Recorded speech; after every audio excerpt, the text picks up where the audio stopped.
Now, all of these major developments into all the things we're talking about will be the subject of investigations in the Republican-controlled Congress as of January, as top GOP lawmakers now are vowing to conduct oversight and expose the failings of major tech companies and top government institutions like the FBI to hold bad actors accountable. Here to explain more, Congressman James Comer. He will be investigating the Bidens. In the Judiciary Committee, Jim Jordan. He will be investigating whether or not our FBI is politicized and Department of Justice is weaponized. Congressman Comer, I'll begin with you. Now that we know the FBI had this laptop for 11 months, there's low-hanging fruit crimes, but that's not the big one. You said when you made your announcement about your investigation, this is an investigation into the President of the United States. That laptop implicates Joe Biden. We have photographs that prove that he was with Hunter and his foreign business associates. We know that he went and attended meetings with foreign business associates and Hunter. We know Hunter bitches and moans and groans and complains he's paying dad or pops all this money. So the question here is this the biggest influence peddling scandal Congress is investigating? Absolutely. There's nothing like it in the history of America. We've never had a family that has influence peddled to this degree.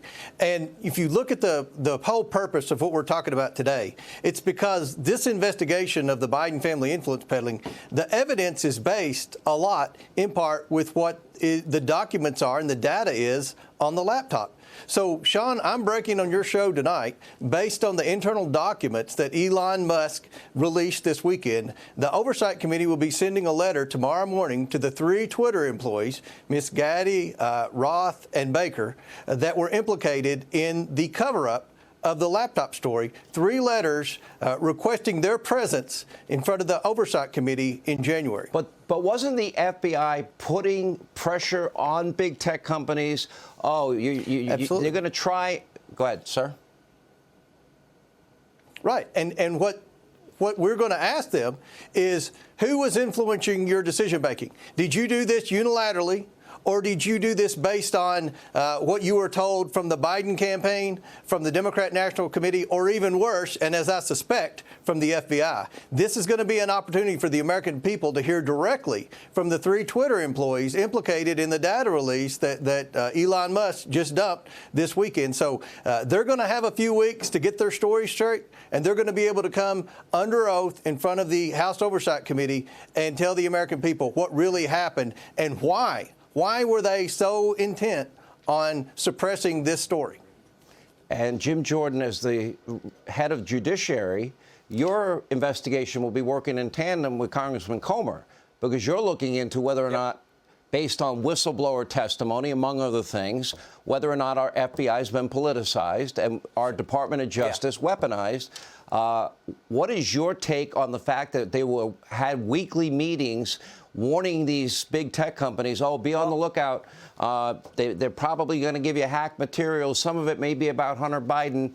Were they trying to prevent big tech from letting that story go out? Why didn't they do anything for the 11 months that they had the laptop themselves? They could have been investigating all of this. So, Sean, the answer to your question, who at the FBI was responsible for suppressing this story and going and briefing these big tech platforms? The answer to Clay's question, who is that key person? We know where to start. Timothy Thibault. That's where you start, because a whistleblower, FBI agent, as a whistleblower, went to Senator Grassley and said, this is the guy who was pushing to suppress the Hunter Biden story. His name also came up with a different whistleblower who came to us. So the place you start is with Timothy Thibault to get the answers. But here's the key fact.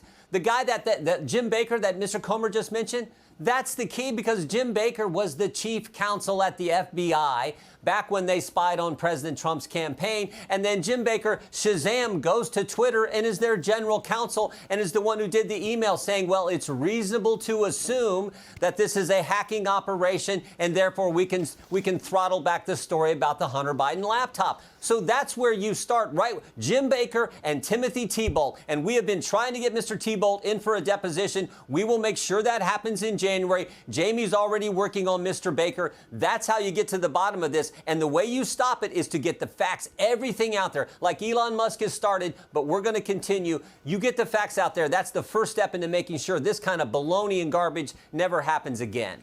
Jim Jordan, is Elon Musk right when he says that when you shut down dissenting voices, that is by very definition election interference? Do you agree that the media was complicit in lying to the American public and acting as the propaganda arm of the Democratic Party? And do you believe that the FBI is behind all that pressure to prevent big tech from publishing that story to help Joe Biden get elected?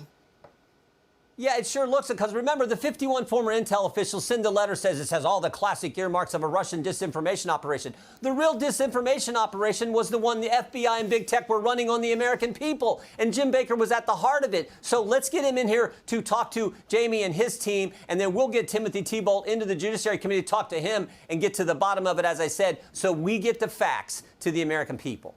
Jim Comer will give you the last word tonight.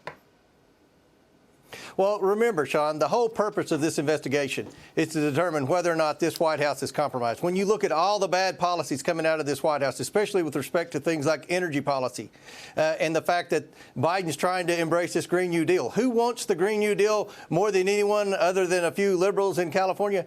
China. They want to put us at a competitive disadvantage. So a lot of the bad decisions this administration's making may be because they're compromised because of the millions of dollars that they receive through influence peddling from our adversaries in China, Russia, and the Middle East. That's why we're investigating the Biden family, and that's why we're going to kick into high gear in January once we have subpoena power and the gavel.